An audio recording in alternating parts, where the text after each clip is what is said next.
नमस्कार दोस्तों, मैं advocate Vishnudhari Singh legal channel में आप सभी दर्शकों का स्वागत करता हूं। दोस्तों, आज मेरे वीडियो बनाने का टॉपिक है कि वह कौन कौन से तथ्य हैं जिसके आधार पर आपका सही रजिस्ट्री भी कैंसिल हो सकता है। दोस्तों, आइए अब एक एक तथ्यों के ऊपर विवेचना करें ताकि आपको यह समझ में आ जाए कि अगर ऐसी गलती या इन तथ्यों के साथ आपने रजिस्ट्री करवाई तो निश्चित तौर पर 10 साल, 20 साल या 50 साल बाद भी आपकी रजिस्ट्री कैंसिल हो जाएगी और आपका पैसा भी डूब जाएगा, यानी आपका पैसा भी वापस नहीं मिलेगा। दोस्तों, आइए अब देखते हैं वो सारे तत्व कौन कौन से हैं। पहला तत्व है दोस्तों असंक्रमणीय भूमि की रजिस्ट्री।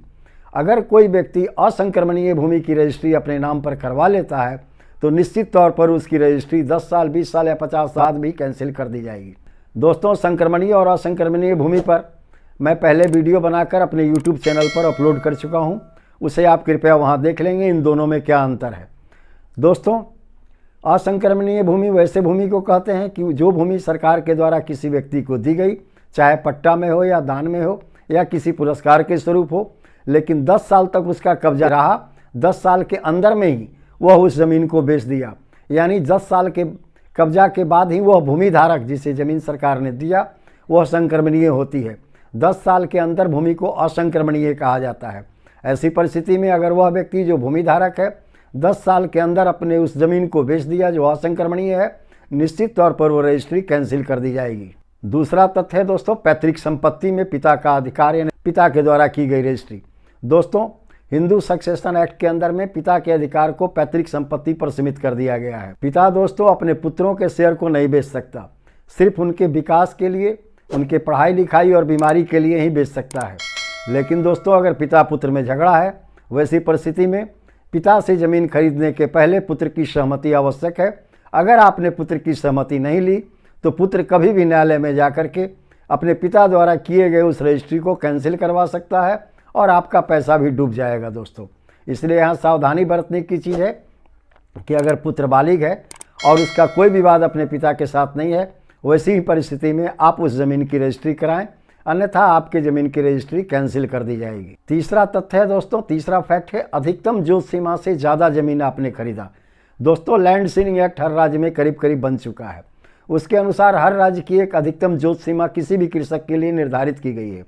अगर कोई कृषक जिसके पास अधिकतम जोत सीमा का ज़मीन पूरा है और उससे ज़्यादा वो ज़मीन खरीद लेता है रजिस्ट्री के द्वारा, तो निश्चित तौर पर वैसी रजिस्ट्री भी कैंसिल कर दी जाएगी। चूँकि लैंड सीलिंग एक्ट के अनुसार किसी भी व्यक्ति को यह अधिकार नहीं है कि वह अपने अधिकतम जोत की सीमा से ज़्यादा ज़मीन रखें, यानी सीलिंग से ज़्यादा ज़मीन रखें।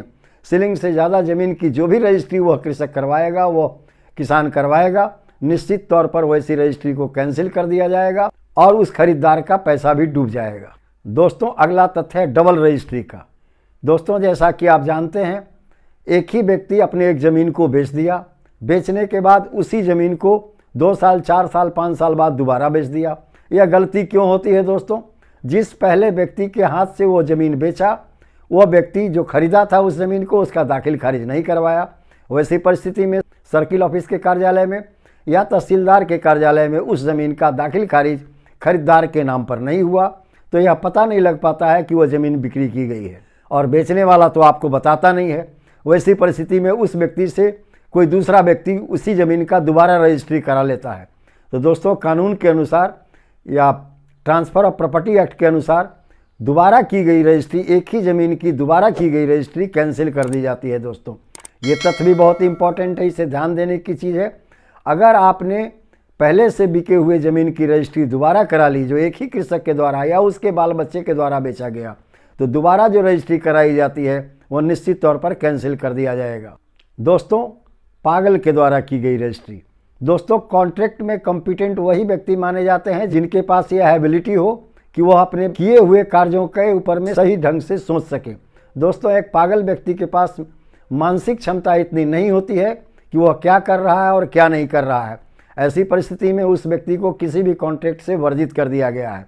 अगर आप किसी पागल व्यक्ति से उसका हिस्सा भी लिखवा लेते हैं रजिस्ट्री के द्वारा, तो निश्चित तौर पर मानिए उसके कोई भी वारिसान या उसका कोई भी परिवार न्यायालय में जाएगा और उस रजिस्ट्री को उसके पागलपन के आधार पर कैंसिल करा देगा और आपका पैसा भी डूब जाएगा और वो पैसा आपको कभी वापस नहीं मिलेगा। दोस्तों, अगला पॉइंट यानी छठा पॉइंट है दोस्तों किसी SC/ST का जमीन बिना जिलाधिकारी के आदेश से खरीद लेना।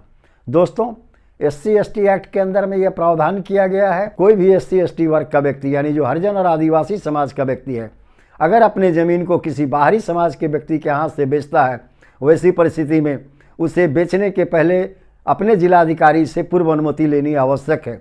अगर उसने पूर्व अनुमति नहीं लिया और रजिस्ट्री कर दिया तो निश्चित तौर पर वह व्यक्ति या उसके वारिसान 10 साल, 20 साल, 50 साल बाद भी उस रजिस्ट्री को कैंसिल करा दे सकते हैं और वह जमीन पुनः सरकार में सन्निहित कर दिया जाएगा। दोस्तों, यहीं पर अब मेरा वीडियो संपन्न हुआ। अगर आपको मेरा यह वीडियो अच्छा लगा तो आप इसे लाइक करें, सब्सक्राइब करें, अपने साथियों को, अपने संबंधियों को शेयर करें, ताकि वो लोग भी इन तथ्यों पर गौर करने के बाद ही कोई ज़मीन खरीदें। अन्यथा ज़मीन खरीदने के बाद भी उनकी रजिस्ट्री कैंसिल हो जाएगी और उनका पैसा भी डूब जाएगा। धन्यवाद दोस्तों। अब विशेष अगले वीडियो में।